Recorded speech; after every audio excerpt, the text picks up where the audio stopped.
राधे राधे। कैसे हैं आप लोग? ईश्वर कृपा से आप सब अच्छे होंगे। ईश्वर सब पे कृपा बनाए रखे, सबका कल्याण करे। आज मैं बता रही हूँ कि वैशाख मातम स्कंद पुराण के अनुसार 5वां अध्याय, ब्रह्मा जी का यमराज को समझाना और विष्णु का उन्हें वैशाख मास में भाग दिलाना।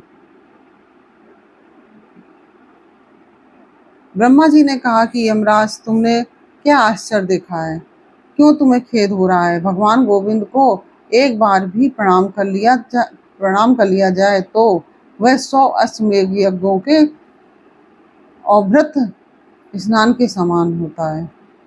अवभृत स्नान के समान होता है। यह करने वाला तो पुनः इस संसार में जन्म लेता है, परंतु भगवान को किया हुआ प्रणाम पुनर्जन्म का हेतु नहीं बनता, मुक्ति की प्राप्ति करा देता है।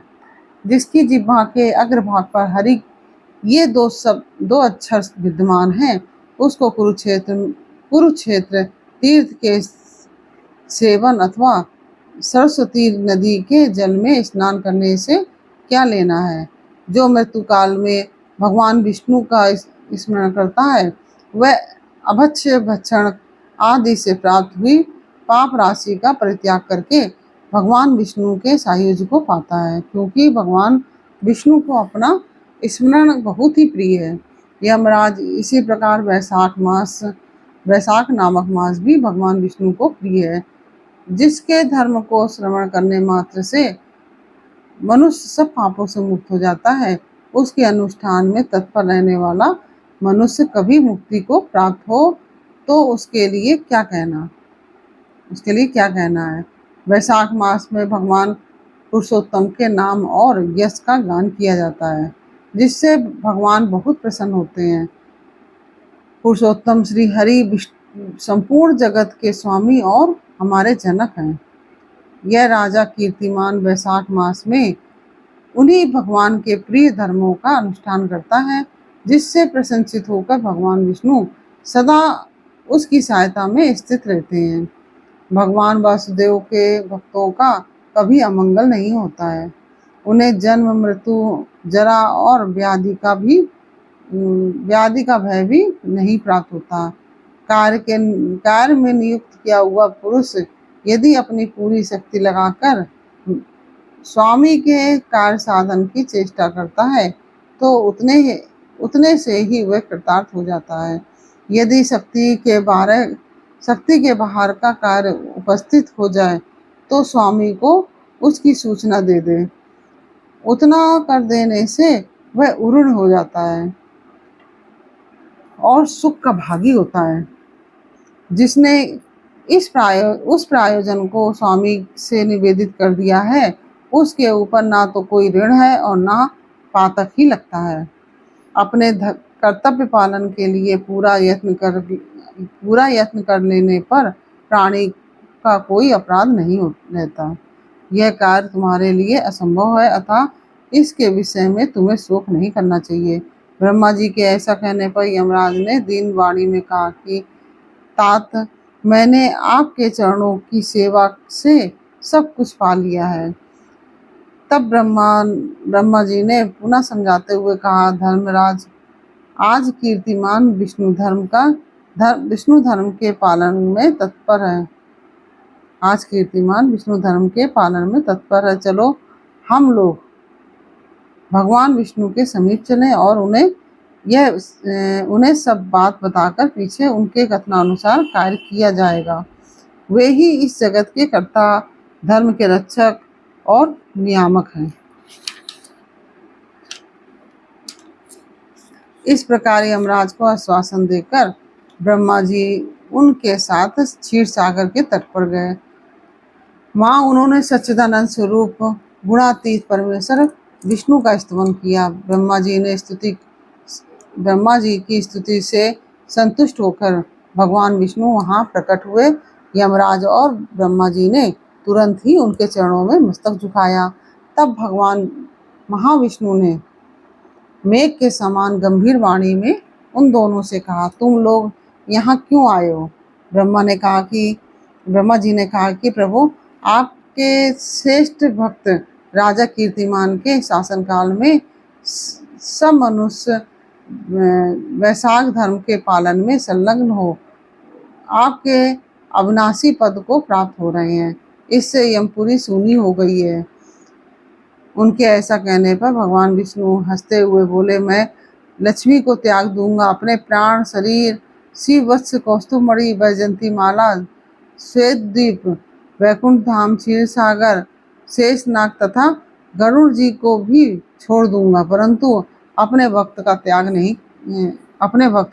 नहीं कर सकूंगा, जिन्होंने मेरे लिए सब भोगों का त्याग करके अपना जीवन तक मुझे सौंप दिया है और जो मुझ में मन लगाकर मेरे स्वरूप हो गए हैं, उन महाभाग भक्तों को मैं कैसे त्याग सकता हूँ।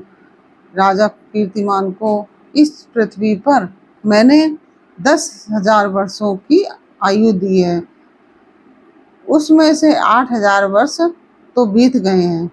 शेष आयु और बीत जाने पर उसे मेरा सायुज्य प्राप्त होगा। उसके बाद पृथ्वी पर बेन नामक दुष्ट आत्मा राजा होगा, जो संपूर्ण वेदोक्त महाधर्मों का लोप कर देगा। उस समय वैशाख मास के धर्म भी छिन्न भिन्न हो जाएंगे। बेन अपने ही पाप से भस्म हो जाएगा। तत्पश्चात मैं पृथु होकर पुनः सब धर्मों का प्रचार करूंगा। उस समय लोगों में वैशाख मास के धर्म को भी प्रसिद्ध करूंगा। सहस्त्रों मनुष्यों में कोई एक ऐसा होता है जो मुझ में अपने मन प्राण अर्पित करके अपना सर्वस्व मुझे समर्पित कर दे और मेरा भक्त हो जाए। जो ऐसा होता है वही मेरे धर्मों का प्रचार करता है। इस वैशाख मास में से भी मैं वैशाख धर्म में तत्पर रहने वाले महात्मा पुरुषों तथा राजा के द्वारा समय अनुसार तुम्हारे लिए भाग दिलाऊंगा। लोक में जो कोई भी वैशाख मास का व्रत करेंगे वे तुम्हें भाग देने वाले होंगे। उनके वैशाख मास में बताए हुए महाधर्म के पालन में तुम भी विघ्न न उपस्थित करना।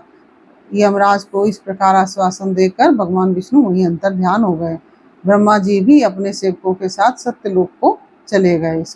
उनके बाद यमराज भी अपनी पुरी को पधारे। वैशाख मास की पूर्णिमा को पहले धर्मराज के उद्देश्य से जल से भरा हुआ घड़ा, दही और अन्न देना चाहिए। उसके बाद पितरों, गुरुओं और भगवान विष्णु के उद्देश्य से शीतल जल, दही, अन्न, पान और दक्षिणा फल के साथ कांसी के पात्र में रखकर ब्राह्मण को देना चाहिए। भगवान विष्णु की द्रव्य प्रतिमा वैशाख मास की महात्म्य कथा सुनाने वाले दीन ब्राह्मण को देनी चाहिए। उस धर्मवक्ता ब्राह्मण को अपने धन से भी पूजित करना चाहिए। राजा कीर्तिमान ने सब कुछ उसी प्रकार किया।